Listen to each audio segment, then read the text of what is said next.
에베소서 세 번째 시간입니다. 오늘은 성도의 거룩한 삶, 성도의 거룩한 삶이란 제목으로 하나님의 말씀 함께 나눕니다. 성도, 이 단어를 표준 국어 사전에서 찾아보면 그 뜻은 이렇게 되어 있어요. 기독교 신자를 높여 이르는 말, 기독교 신자를 높여 이르는 말. 이를 볼 때 세상에서도 성도라는 단어를 존귀한 말 또는 기이한 단어로 보는 것 같습니다. 그렇다면 우리는 어떠할까요? 기독교인인 우리는 과연 성도라는 이 단어에 관하여 스스로 어떻게 인식하고 있을까요? 그동안 저의 오랜 사역의 경험 안에서 회상해 볼 때 기독교인들은 성도라는 단어에 대해 스스로 매우 낮은 인식을 갖고 있는 듯 합니다. 그래서 교회 안에서 성도님 이렇게 부르면 이제 갓 교회에 등록한 새신자 취급받는 듯 하고, 오랫동안 신앙생활을 하신 분들은 아직 진급도 하지 못한 자신의 낮은 신분에 대한 호칭 따위로 생각합니다. 가령 이런 것이죠. 어떤 분이 처음 교회에 오시면 형제님, 자매님이라고 부릅니다. 그리고 그분들이 교회에 등록하면 성도님이라고 부릅니다. 그리고 1년이란 시간이 지나면 각 교회마다 정한 일정한 기준에 따라서 서리 집사로 임명합니다. 여기서 서리라는 말은 임시 직분을 가리키는 교회 용어예요. 쉽게 말해서 1년 계약직과 비슷한 것이죠. 보통 교회에서 집사로 임명받았다. 이 말은 서리 집사로 임명되었다는 뜻입니다. 요즘은 갈래적으로 서리란 말을 숨기고 그냥 집사라는 용어만 사용합니다. 그리고 서리 집사로 임명되면 1년마다 심사를 거쳐 갱신되거나 탈락되기도 합니다. 그러나 현대에서는 보통 한번 서리 집사로 임명되면 자동적으로 갱신됩니다. 그리고 호칭은 그냥 집사님, 집사님으로 부르죠. 그리고 집사님으로 계시다가 일정한 시간이 지나면 안수 집사 또는 권사 후보가 되고, 교회 모든 정회원들의 투표를 통해 안수 집사 또는 권사로 피택되어 안수받고 임직하게 됩니다. 이것을 장립이라고 합니다. 참고로 권사는 안수하지 않고 그냥 임직만 합니다. 여기서부터 항존직이라고 부르는데, 이것을 쉽게 표현하면 정규직이라고 생각하시면 됩니다. 그리고 이렇게 안수 집사가 된 후 일정 기간이 지나면 장로 후보가 되고, 장로로 피택되면 임직식을 통해 안수받고 교회 장로가 됩니다. 또한 기독교 사회에서 장로는 둘로 구분하죠. 말씀과 교육을 담당하는 강도 장로와 교회를 다스리는 치리 장로가 있습니다. 또한 강도 장로와 치리 장로가 한 협의체를 구성하여 교회를 운영하는데, 그 협의체를 가리켜 바로 당회라고 합니다.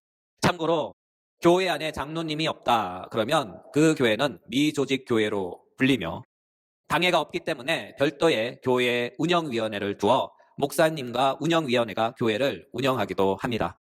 또한 강도 장로는 하나님으로부터 직접 소명을 받고 각 교회의 당회에서 그 소명을 확인한 후, 그 확인을 거친 후 당회 추천과 노예 추천을 거쳐 신학 전문 기관인 신학대학교에 위탁하여 교육을 받게 합니다. 목회자로서 합당한 자질과 수양을 겸비하도록 말이죠. 이와 같은 위탁 과정을 이수하면 총회에서 실시하는 강도사 고시를 보고, 이 고시를 통과하면 강도권, 즉 설교권이 주어집니다. 이 과정을 이수한 사람을 우리는 흔히 강도사라고 부르죠. 그리고 강도사 자격을 취득하면 노예에서 실시하는 목사 고시를 볼 자격이 주어집니다. 왜 노예에서 목사 고시를 보는가 하면요, 목사 후보생들은 모두 다 노예 소속이기 때문에 노예에서 실시하는 고시를 보고 합격해야 노예에서 목사 자격을 주기 때문이죠. 참고로 만약 이것이 싫다 그러면 독립교단으로 가서 독립교단에서 실시하는 목사 고시를 보시면 됩니다. 이렇듯 각 노예에서 실시하는 목사 고시를 통하여 최종 합격하면 노예에서 목사 임직을 통해 바로 목사가 되는 것이죠. 달리 표현하면 강도 장로가 되는 것입니다. 반면에 7위 장로는 당회의 추천을 통해 교회 정회원의 3분의 2의 피택을 받으면 노예 행정을 통해 7위 장로로 임직됩니다. 그러나 이와 같은 교회의 질서 체계를 잘못 오해하면 교회를 해묵은 봉건 사회의 계급 체계로 볼 수 있어요. 말단 계급 성도, 그 다음 계급 서리집사, 그 다음 계급 안수집사, 그 다음 계급 장로, 이렇게 말이죠. 그러나 이것은 오해입니다. 교회의 질서를 이렇게 오해하시면 안 돼요. 이것은 계급적 질서가 아니라 은혜의 질서로서 교회에서 각자 맡은 역할로서의 자리이며 질서입니다. 가령 이런 것이죠. 남자들이 군대를 갑니다. 군대를 가면 제일 먼저 훈련소로 가게 되는데 그곳에 가면 같은 훈련병이지만 군대 훈련의 효율성을 위해 몇몇 훈련병들은 임시 직급을 맡게 되죠. 그래서 같은 훈련병 중에서 한 사람을 지목하여 그 훈련병을 대대장 직급을 맡기고 그 훈련병을 대대장이라고 호칭합니다. 또 다른 훈련병은 중대장 직급을 맡기고 또 다른 훈련병은 소대장 직분을 맡기고 또 다른 훈련병은 분대장이 되는 것이죠. 이것은 전체 훈련의 효율성을 위해 대대장, 중대장, 소대장, 분대장이 되는 거예요. 여기서 훈련병 중에서 자신이 대대장이 되었다고 해서 교육훈련시키는 2등병 조교보다 직급과 권한이 높을까요? 아닙니다. 명칭만 대대장일 뿐 그는 다른 훈련병과 신분과 지위와 대우에 있어 모두 다 똑같습니다. 훈련병 직급이 대대장이라도 2등병 조교가 까면 까이는 거죠. 이와 같은 사실은 교회의 조직에서도 모두 동일하게 적용됩니다. 목사, 장로, 집사는 쉽게 말해서 기능직이에요. 그리고 이 땅에서만 유효합니다. 교회에서 어떤 역할자로서 그 일을 수행하는 사역자일 뿐이죠. 여러분, 목사가 되었다고 해서 그 사람의 존재가 전혀 다른 존재가 될까요? 아닙니다. 그도 성도 가운데 있는 한 사람입니다. 교회 장로님이 되었다고 해서 그 사람이 교회에서 전혀 다른 존재가 될까요? 아닙니다. 그도 성도 가운데 있는 한 사람입니다. 하늘나라에 가면 목사, 장로 그런 타이틀 없어요. 그냥 모두가 다 구원받은 한 영혼입니다. 우리 주님도 말씀하셨죠. 마태복음 23장 8절. 너희는 랍비라 칭함을 받지 말라. 너희 선생은 하나요. 너희는 다 형제니라. 그렇죠. 우리 주님의 이 말씀을 한원하면 우리는 모두 다 동일한 입장에 있다는 거예요. 너의 존재와 나의 존재는 동등하고 너의 가치와 나의 가치는 동등하며 너의 구원과 나의 구원은 동등하다. 우리는 하나님 앞에서 우리가 받은 구원 앞에서 모두가 다 동등한 존재, 동등한 가치를 지닙니다. 이 사실을 꼭 기억하십시오. 따라서 교회에서 맡은 직분을 계급으로 보는 것은 오해인데 아주 잘못된 오해입니다. 우리는 모두 다 기독교 사회 안에서 동일한 기본적 세팅 값을 갖고 있는데 그 단어가 바로 성도입니다.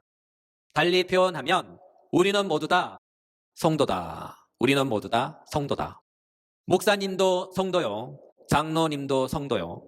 집사님, 권사님도 성도이며 오늘 믿고 교회 회원이 되어도 그는 성도입니다. 즉 너도 성도요. 나도 성도요.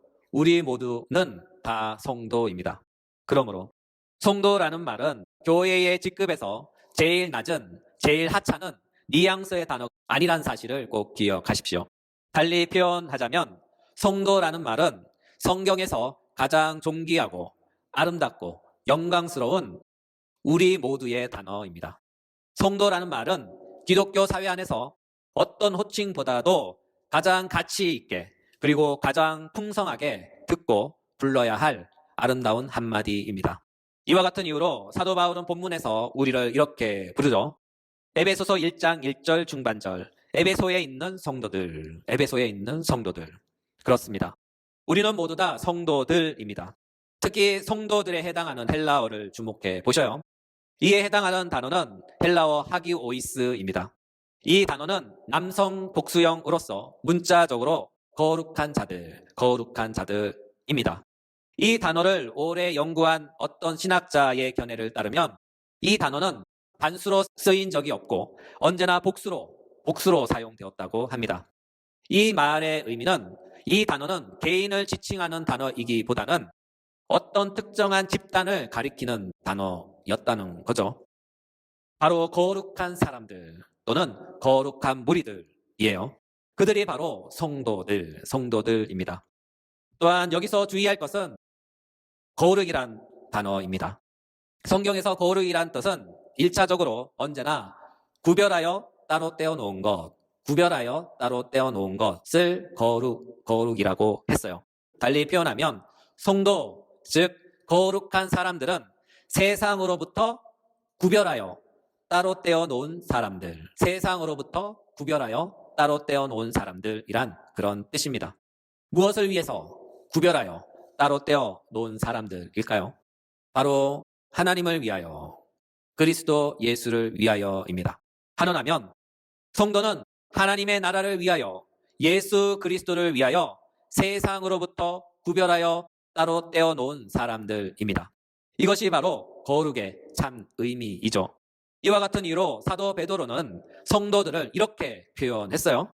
베드로전서 2장 9절부터 10절, 너희는 택하신 족속이요 왕 같은 제사장들이요 거룩한 나라요 그의 소유가 된 백성이니 이는 너희를 어두운 데서 불러내어 그의 기이한 빛에 들어가게 하신 이의 아름다운 덕을 선포하게 하려 하심이라. 너희가 전에는 백성이 아니더니 이제는 하나님의 백성이요 전에는 긍휼을 얻지 못하였더니 이제는 긍휼을 얻은 자니라. 사도 베드로가 정의한 성도의 개념을 눈여겨보셔요. 사도 베드로는 성도를 무엇으로 표현하고 있습니까? 성도는 택하신 족속이요, 성도는 왕같은 제사장들이요, 성도는 거룩한 나라요, 성도는 하나님의 소유된 백성이라고 합니다. 여러분, 성도는 하나님의 택하신 족속인 줄 믿으시기 바랍니다. 그렇다면 우리가 어떻게 성도가 될까요? 내가 성도가 되고 싶다고 하면 그 즉시 성도가 될까요? 아닙니다. 우리가 성도가 되기 위해서는 먼저 성부 하나님의 택하심이 있어야 합니다. 사도 바울은 선포합니다. 에베소서 1장 3절 4절, 찬송하리로다 하나님 곧 우리 주 예수 그리스도의 아버지께서 그리스도 예수 안에서 하늘에 속한 모든 신령한 복을 우리에게 주시되 곧 창세 전에 그리스도 안에서 우리를 택하사. 그렇죠. 이 구절에서 눈여겨봐야 할 문구들이 있어요. 바로 창세 전에, 그리고 우리를 택했다. 우리가 성도로 택함 받은 것은 지금 믿기로 결심한 그 시간부터가 아니에요. 우리가 성도가 된 것은 먼저 창세 전에 이미 하나님 아버지의 택함이 있었다는 거예요. 달리 말해서 하늘과 땅이 창조되기 전에, 이 세상 만물이 생성되기도 전에 아무것도 존재하지 않은 무의 상태일 때 영원 가운데 먼저 은혜로운 아버지 하나님의 택하심, 결정하심이 있었고, 하나님의 택하심, 하나님의 선택하심이 오늘날 우리가 성도라는 열매로 나타난 거예요. 또한 사도 베드로의 증언에 따르면 성도는 거룩한 나라입니다. 이와 같은 맥락에서 사도 바울은 이렇게 말씀하시죠. 빌립보서 3장 20절, 우리의 시민권은 하늘에 있는지라. 왜냐하면 성도는 하늘나라의 시민들이기 때문이죠. 따라서 요점은 우리가 성도가 된 것은 이 땅에서 나타난 열매일 뿐, 그 기원은, 성도의 기원은 창세 전에 이미 아버지 하나님의 택하심에 의해 결정되고 확정되었다는 것입니다. 사실 이와 같기에 하나님은 우리를 세상에서 당신을 위하여 예수 그리스도를 통해 따로 구별하여 떼어 놓으셨고 그 무리를 가르쳐 거룩한 자들 곧 성도라고 부르신 거예요. 또한 기독교 사회의 오랜 전통 안에 있는 도르트 신조에 의하면 성도에 대해 이렇게 설명하고 있어요. 성도들은 하나님께서 그분의 계획을 따라 그분의 아들 우리 주 예수 그리스도와의 교통 안으로 부르시고 성령님으로 중생하게 하신 사람들을 하나님께서는 죄의 권세와 종 노릇에서 건져내신 사람들이시다. 그리고 이 해설서에 이렇게 꼬릿말이 붙어 있어요.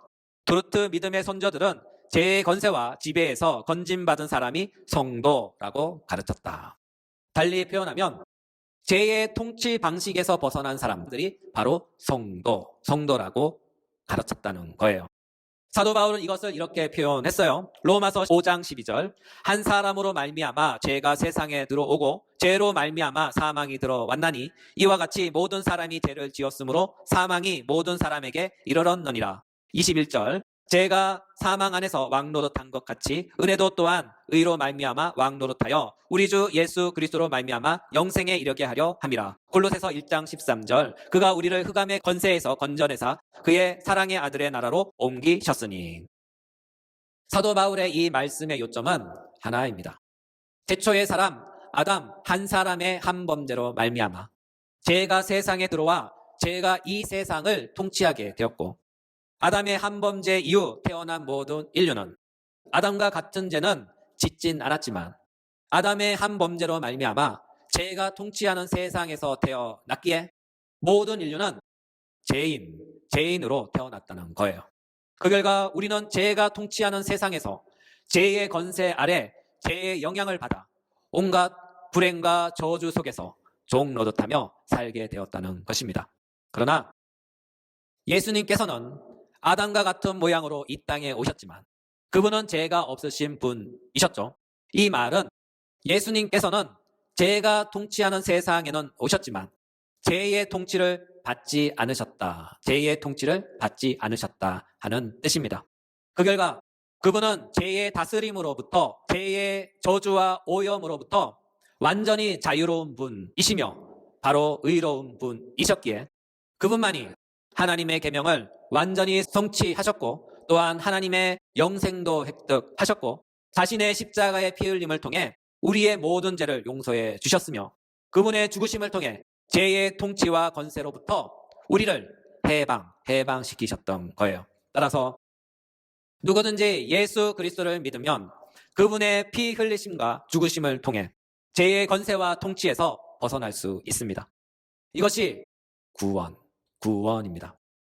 사도 바울은 말씀하셔요. 로마서 6장 17절 하나님께 감사하리로다 너희가 본래 죄의 종이었더니 너희에게 전하여 준 바 교훈의 본을 마음으로 순종하여 죄로부터 해방되어 의에게 종이 되었느니라. 6장 23절 죄의 삭슨 사망이요 하나님의 은사는 그리스도 예수 우리 주 안에 있는 영생이니라. 로마서 8장 1절에서 2절 그러므로 이제 그리스도 예수 안에 있는 자에게는 결코 정죄함이 없나니 이는 그리스도 예수 안에 있는 생명의 성령의 법이 죄와 사망의 법에서 너를 해방하였습니다. 아멘.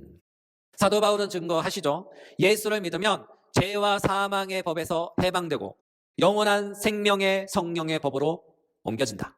이것이 구원입니다. 또한 이것은 성경의 약속입니다. 그렇다면 영원한 생명의 성령의 법은 또 무엇일까요? 이에 대하여 도르트 신조는 이렇게 대답합니다. 성도는 성령님께서 중생하게 하시고 새 본성을 주신 사람들이다. 이제 새 본성은 예수 그리스도의 형상을 담는다. 신앙의 선조들은 성령께서 주신 새 본성을 예수 그리스도의 형상이라고 합니다. 사도 바울은 예수 그리스도의 형상을 이렇게 표현했어요. 에베소서 4장 23절 24절 오직 너희의 심령이 새롭게 되어 하나님을 따라 의와 진리와 거룩함으로 지으심을 받은 새 사람을 입으라. 이 구절에서 의는 하나님과의 바른 관계를 뜻하며 진리는 하나님의 말씀인 곧 예수님이 진리이시며 거룩은 세상과 구별된 방식과 삶으로서 고성경적인 원리를 따르는 방식, 바로 영원한 생명의 성령의 법을 따르는 삶입니다. 이와 같은 맥락에서 성도는 하나님과의 바른 관계 안에서 진리인 예수님을 믿고 따르며 성경적인 원리로 살아가도록 세상으로부터 구별하여 따로 떼어놓은 사람들입니다. 이것이 바로 성도, 그리고 이것이 바로 성도의 거룩한 삶입니다. 이것을 기독교 용어로 경건이라고 합니다. 좀 더 고상한 표현으로 영성이라고 합니다. 왜냐하면 이 성경적인 원리가 성령에 의하여 이루어지고 행해지기 때문이죠. 따라서 기독교의 영성 또는 경건 또는 거룩한 삶은 뭔가 특별하고 뭔가 비밀스럽고 뭔가 은밀한 모임이나 그런 가르침에 있는 것이 아니에요. 바로 하나님과 바른 관계, 진리이신 예수 그리스도 안에 언제나 성경의 말씀의 원리대로 사는 것, 그것이 바로 기독교의 영성이며 그것이 바로 기독교의 경건이며 그것이 바로 성도의 거룩한 삶입니다. 이 사실을 믿으시기 바랍니다.